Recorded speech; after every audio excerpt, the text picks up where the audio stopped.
श्री सद्गुरु महाराज की जय। श्री सद्गुरु महाराज की जय।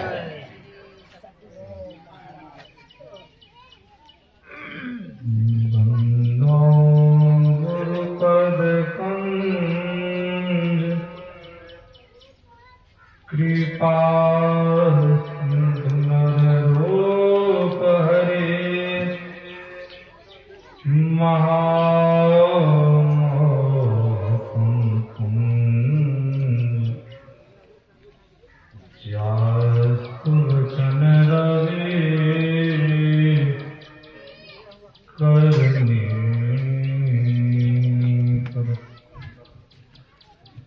मंगल मूर्ति सतगुरु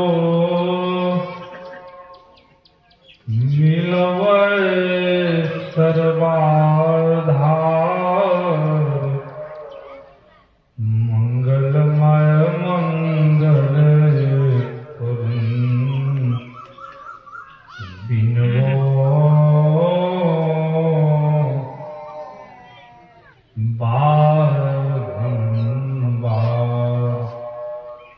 मेरा मुझ में कुछ नहीं,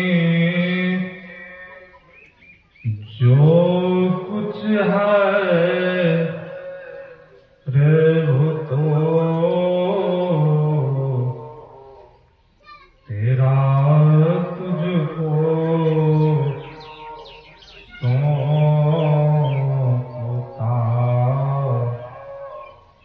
क्या गत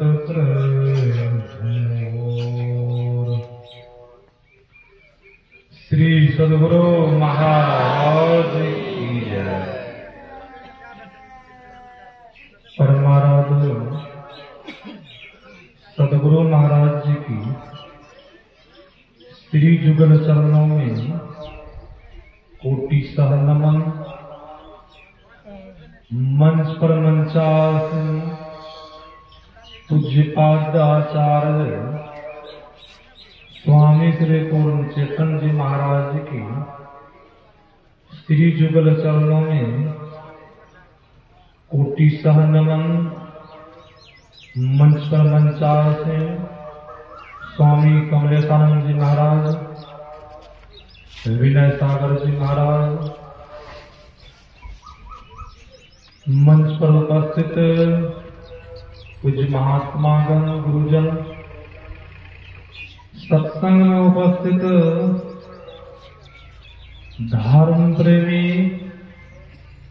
माताओं तथा भक्तिमती बहनों, सबों को मेरा नमन है। अभी हम लोग सत्संग योग से पाठ सुन रहे। पाठ में सुन रहे थे, आज का प्रतिपाद्य विषय है ईश्वर का क्या स्वरूप, ईश्वर की प्राप्ति कहाँ होगी। ईश्वर हम आप जानते हैं हर जगह, प्राप्ति कहाँ होगी। सतगुरु महाराज जी ने कहा प्राप्ति के लिए बंद कराए पलक पटक, कहे बाहर में तुम मत भटक, सीधे सन्मुख सुषमन बिंदु गहवाया बाबा देवी। सतगुरु महाराज जी ने कहा हमारे गुरु जी कह रहे हैं, जब ईश्वर की प्राप्ति करने के लिए चाहते हो तो बाहर भटकना छोड़ दो। बाहर दौड़ लगाओगे ईश्वर की प्राप्ति नहीं। तो बाहर में क्या है, तो पूज्य श्रीधर बाबा कहा करते थे, 4 धाम तीर्थ कर लीजिए, कहीं भी ईश्वर की प्राप्ति नहीं होगी। और क्या चीज मिलेगा, पत्थर और पानी, कहीं ईश्वर नहीं मिलेगा। वेद के ऋषि ने कहा है ईश्वर परमात्मा का दो रूप है। कहेंगे महाराज दो रूप? वेद के ऋषि ने कहा पहला रूप है मूर्त रूप और दूसरा है अमूर्त रूप। मूर्त रूप असत्य है, असत्य समझ रहे हैं, झूठा है। जो अमूर्त रूप है वह सत्य है। ऐसा वेद के ऋषि क्यों कहा? वेद भगवान ने कहा है हाथ, पैर, गुदा, लिंग, त्वचा, आंखें, कानों, ये सब के द्वारा ईश्वर की प्राप्ति नहीं होगी। इंद्रियों के द्वारा ग्रहण में आने वाला नहीं। तो हम आप क्या चाहते हैं? इस आंख से उस ईश्वर को देखें,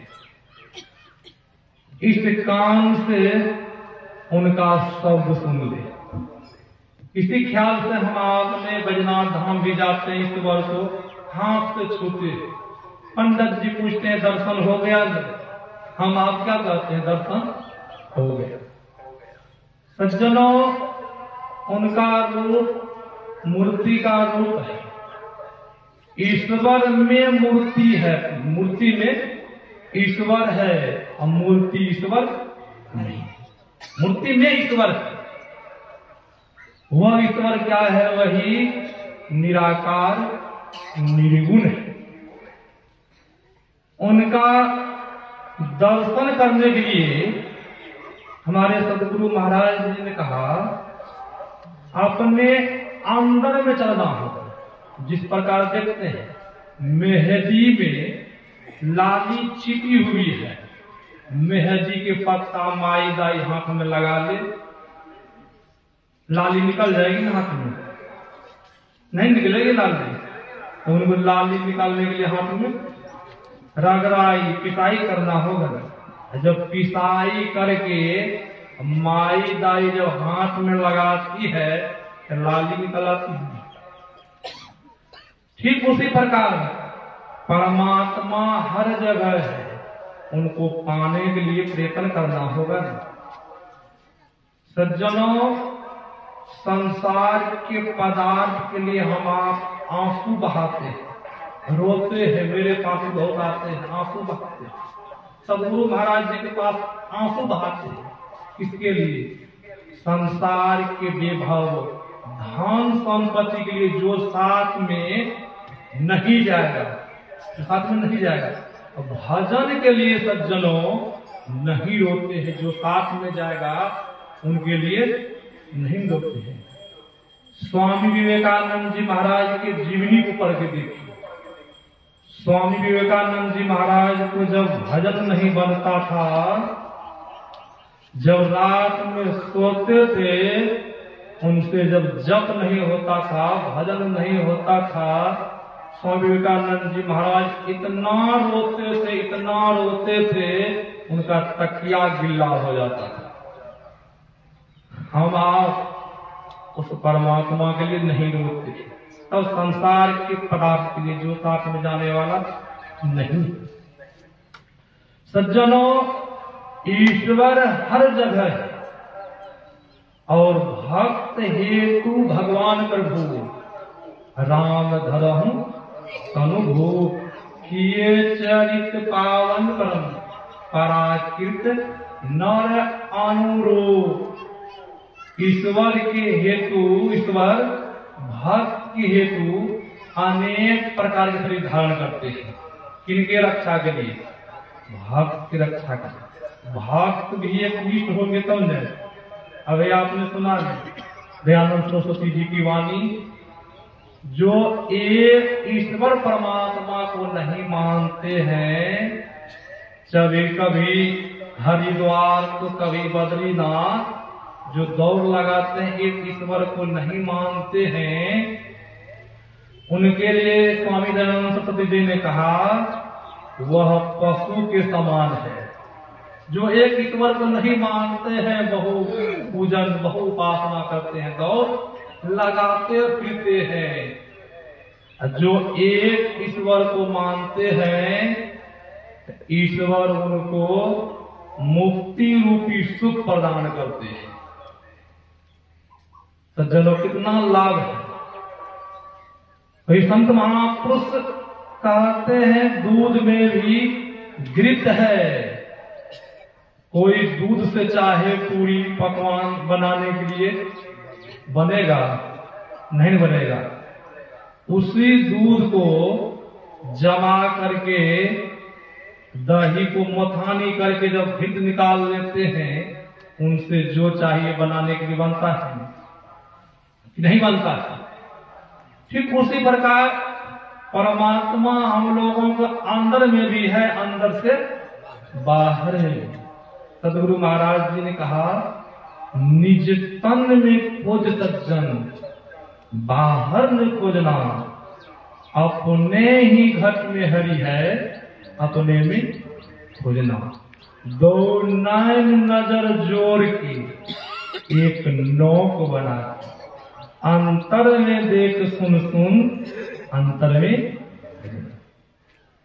हमारे सदगुरु महाराज जी ने कहा, जब आप उस परमात्मा को पाने के लिए चाहते हैं, तो जुक्ति जान करके अपने अंदर में खोज करिए। बाहर खोज करने से लाभ मिलने वाला नहीं। सज्जनों, वेद पुराण में कहा गया है, जो इष्ट है वही गुरु है, जो गुरु है वही इष्ट है। परमात्मा जो है वही गुरु है, जो गुरु है वही परमात्मा है। और भक्त के हेतु भगवान इस संसार में आते हैं, इसलिए उनके रक्षा के लिए वही भक्त के लिए फिर निर्गुण भी हो जाता है। जिस भक्त के लिए सगुण बना, उसी भक्त के लिए समय आने पर निर्गुण भी हो जाता है। परमाराध्य सदगुरु महाराज जी पार्थिव शरीर का परित्याग किए थे 1986 ईस्वी में। उस समय इतना मोबाइल नहीं था मोबाइल नहीं। रेडियो स्टेशन से सूचना हुई थी, सदगुरु महाराज जी पार्थिव शरीर का परित्याग कर दिया। सदगुरु महाराज जी के लिए स्पेशल दाह संस्कार करने के लिए चंदन की लकड़ी मंगवाई गई थी। और सज्जनों, सदगुरु महाराज जी ने कहा था, जो मेरे ज्ञान को गुरु मानेंगे, मेरे पार्थिव शरीर छोड़ने पर वो नहीं रोएंगे। गुरु नाम है ज्ञान। जो ज्ञान है गुरु वही ईश्वर है, वही ईश्वर है। सदगुरु महाराज जी ने जो अपना आपको ज्ञान का होता जानना, जो अपना को जान लिया वो परमात्मा को भी जान लिया। जो आत्मा को नहीं जाना, अपना आप को नहीं जाना, तो वह आदमी परमात्मा को भी नहीं जान पाएंगे।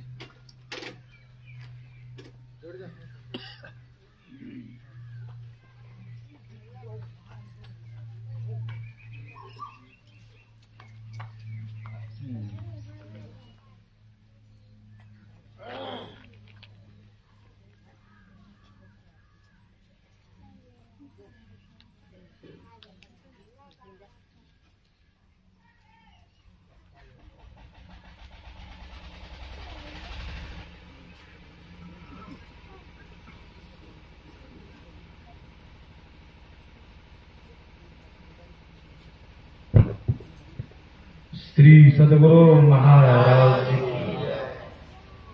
तो मैं कह रहा था, जो अपना को जान लिया वह आदमी साहब को भी जान लिया, परमात्मा को जान लिया।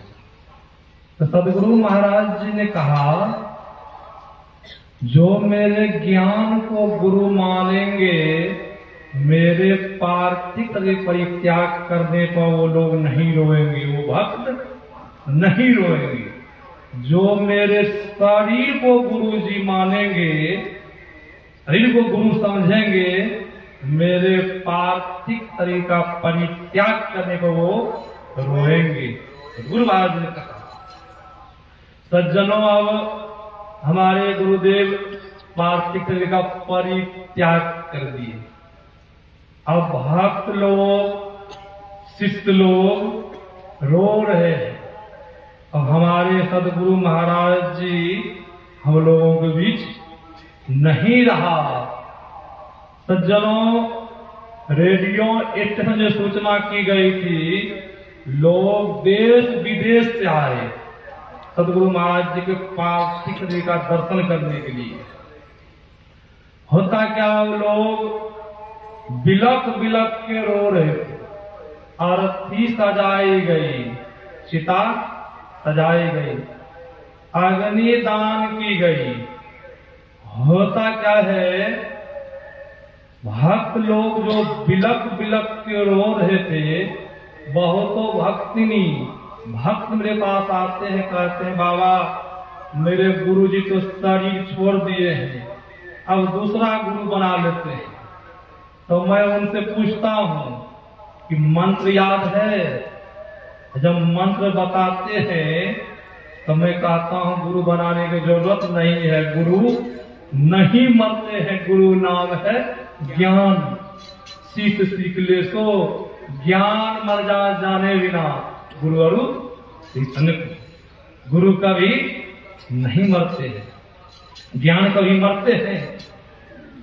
अब सज्जनों, बिलक बिलक के देश विदेश से जो भक्त लोग आए थे, रो रहे थे।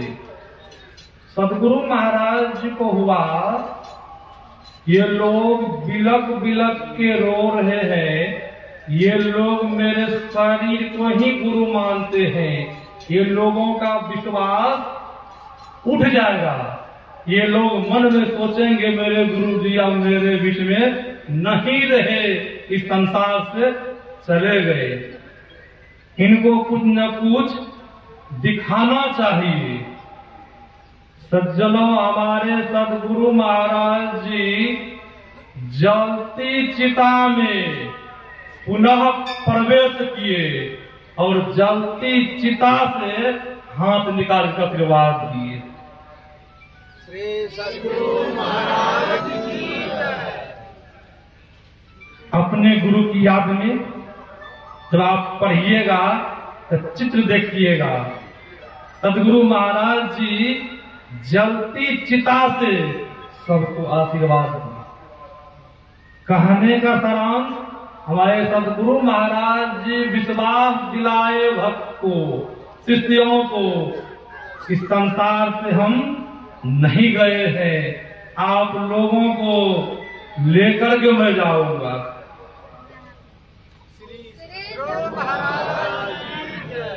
आप लोगों को हम लेकर के जाऊंगा। ऐसे होते हैं गुरु, ऐसे होते हैं ईश्वर।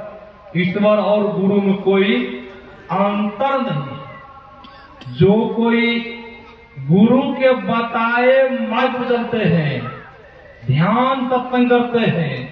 सदगुरु महाराज जी ने एक बार गामी टोला कटिहार आश्रम में सदगुरु महाराज जी बोले थे, जो साधक साधिका अपने अंदर में ब्रह्म प्रकाश को देखने के लिए चाहते, सगुण चाहते हैं, जो साधक साधिका अपने अंदर में ब्रह्म प्रकाश को देखने के लिए चाहते हैं, ब्रह्मनाद को सुनने के लिए चाहते हैं, वह साधक रात में जग जग करके ध्यान करे। सदगुरु महाराज जी ने, सदगुरु महाराज जी ये नहीं कहा कि हम गुफा में ध्यान किए, आप लोग भी गुफा में जाकर ध्यान कीजिए, ऐसा हमारे सदगुरु महाराज जी नहीं कहा। सदगुरु महाराज जी ने कहा, जब आंख खुले ध्यान में बैठ जाए, पुनः निज सतावे फिर सो जाए। जो कोई रात में इस प्रकार जग जग करके ध्यान करेंगे, अवश्य अपने अंदर में ब्रह्म प्रकाश को देख लेंगे, ब्रह्मनाद को सुन लेंगे। सज्जनों, ध्यान होगा किससे? अधिक खाने वाले से ध्यान होगा। जो अधिक खाने वाले हैं उनसे ध्यान होने वाला नहीं है। अधिक नींद आएगी, अधिक नींद जब आएगी तो भजन होने वाला नहीं है। वही हम आप सुन रहे थे, अधिक सुनने वाले से भी ईश्वर की प्राप्ति नहीं होगी। अधिक अध्ययन स्वाध्याय करने वाले से भी ईश्वर की प्राप्ति तब किनसे?